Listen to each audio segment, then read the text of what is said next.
பல குடும்பங்கள் வறுமை நிலைக்கு செல்லுகின்றன, கடன் விடுகிறார்கள். குடிப்பழக்கத்துக்கு ஆளான கணவன் வீட்டுக்கு வந்து மனைவியை துன்புறுத்துகிறான், குழந்தைகளை அடிக்கிறான், தாயை அடிக்கிறான், தந்தையை அடிக்கிறான், சகோதரோடு ஊட்டுகிறான். அது மட்டுமல்ல, அண்மை காலத்தில் நடக்கக்கூடிய பல கொள்ளைகளுக்கு பின்பலமாக அவர்கள் கொலை செய்ய முடிவெடுத்து விட்டால் அதுக்கு பிறகு அதை கொடூரமாக செய்ய வேண்டும், ஒரே வெட்டிலே வெட்டி தள்ள வேண்டும் என்பதற்காக போதை ஏற்றி செல்கிறார்.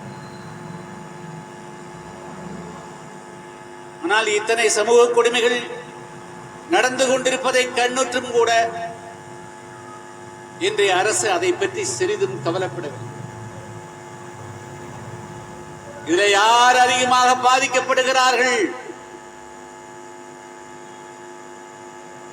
குடிப்பார்கள்.